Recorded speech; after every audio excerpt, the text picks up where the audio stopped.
Assalamualaikum warahmatullahi wabarakatuh. Hai, aku Eva. Video ini saya buat untuk memenuhi tugas mata kuliah keterampilan berbahasa, yaitu tentang mereview atau mengulas kembali isi cerita buku bacaan yang kita baca. Dan sekarang saya akan mereview atau mengulas kembali isi cerita tentang sebuah novel. Identitas novel. Novel ini berjudulkan tentang janji, yang ditulis oleh seorang penulis asal Indonesia, yaitu Darwis, dengan menggunakan nama pena yang sering kita kenal sebagai Terelie. Buku ini diterbitkan pada bulan Juli tahun 2021 pada cetakan pertama dan berisikan 488 halaman dan diterbitkan oleh PT Sabak Grip Nusantara.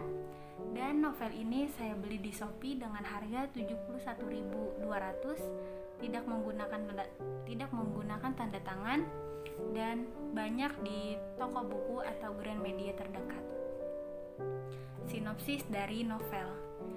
Sinopsis dari novel ini saya ambil dari cover belakang, yaitu tentang janji. Kita semua adalah pengembara di dunia ini. Ada yang kaya pun ada yang miskin.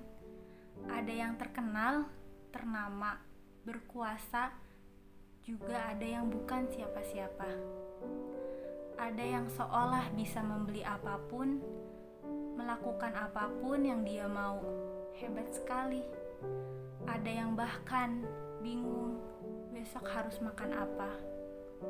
Tapi sesungguhnya, di manakah kebahagiaan itu hinggap? Di manakah hakikat kehidupan itu tersembunyi? Apakah seperti yang kita lihat dari luar saja? Inilah kisah tentang janji. Kita semua adalah pengembara di dunia ini. Dari hari ke hari, dari satu tempat ke tempat lain, dari satu kejadian ke kejadian lain, terus mengembara. Dan kita pasti akan menggenapkan janji yang satu ini, mati. Cerita singkat dari isi novel Janji.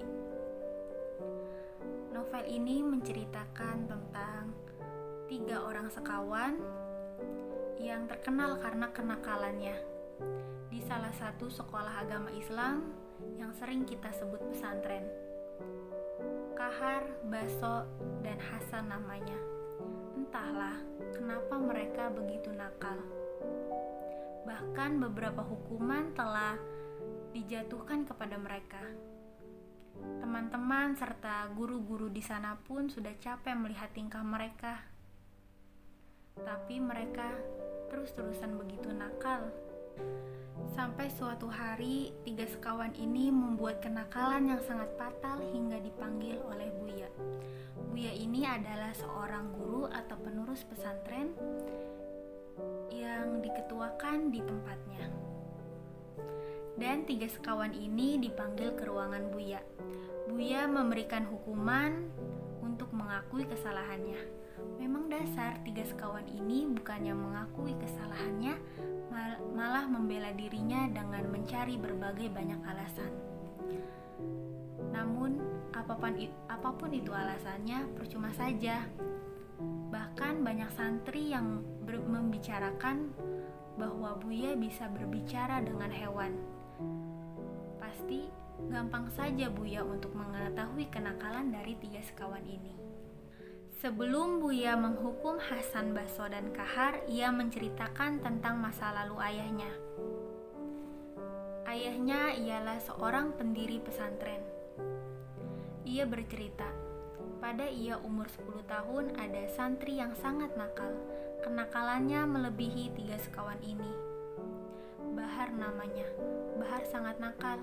Ia seringkali kabur dari pesantren, berjudi, dan minum minuman keras. Pada suatu hari di bulan Ramadan, ia bertugaskan untuk membangunkan sahur. Santri yang lain biasanya membangunkan sahur dengan pentungan atau beduk di masjid. Tapi ia menggunakan musiu. Hingga musiu itu meledak dan membakar salah satu bangunan pesantren. Semua santri yang ada di bangunan itu keluar untuk menyelamatkan dirinya. Tapi sayang, ada satu santri yaitu Gumilang. Dengan menggunakan kursi roda atau pincang, dia tidak bisa menyelamatkan dirinya hingga dia meninggal di tempat terbakar oleh api di dalam bangunan itu. Hari itu senja begitu gelap. Dan saat itu Buya pun datang.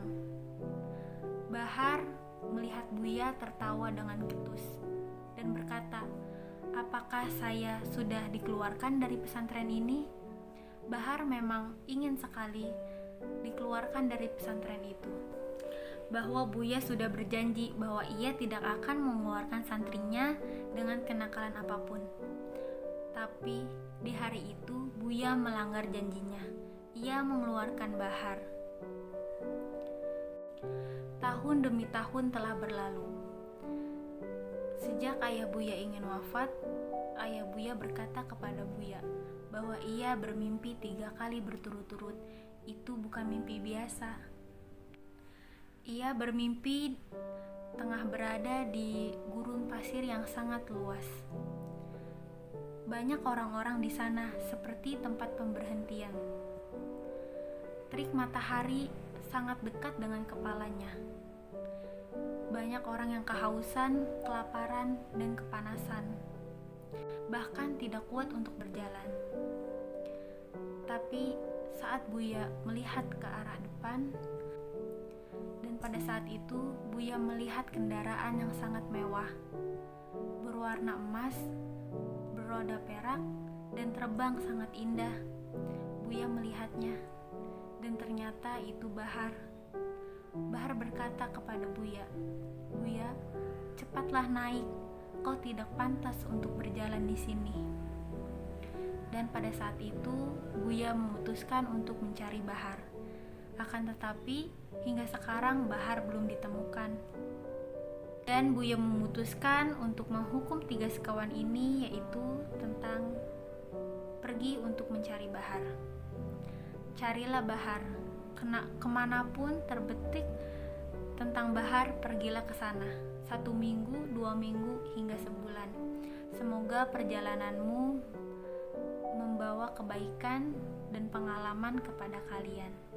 Dan 3 sekawan ini langsung pergi untuk mencari Bahar.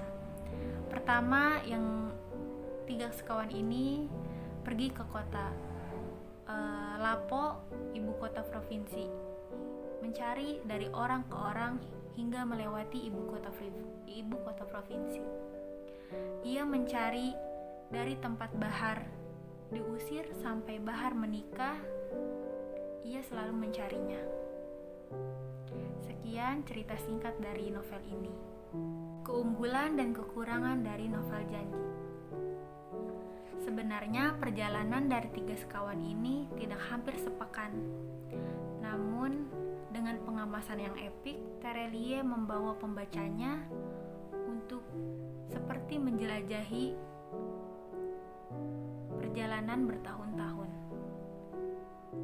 Dan banyak nilai-nilai yang terdapat di halaman novel jika kita mengetahuinya. Kekurangan dari novel ini, jika kalian sudah membacanya, pasti kalian mengetahuinya. Sebenarnya Bahar itu orang yang sangat pendiam dan tidak banyak bicara, cuma dia nakal. Tetapi orang yang bercerita kepada Hasan, Baso, dan Kahar seperti menceritakan detail sekali seperti cerita itu yang diceritakan oleh Bahar. Mungkin itu saja kekurangannya. Dari rating 1 sampai 10, saya akan memberikan 9 rating untuk novel ini. Dan novel ini sangat cocok untuk hadiah ke teman, keluarga, dan orang yang kita sayang. Sekian tugas mereview atau mengulas kembali isi cerita tentang buku bacaan yang saya baca. Mohon maaf apabila ada kesalahan. Wabillahi taufiq wal hidayah. Wassalamualaikum warahmatullahi wabarakatuh.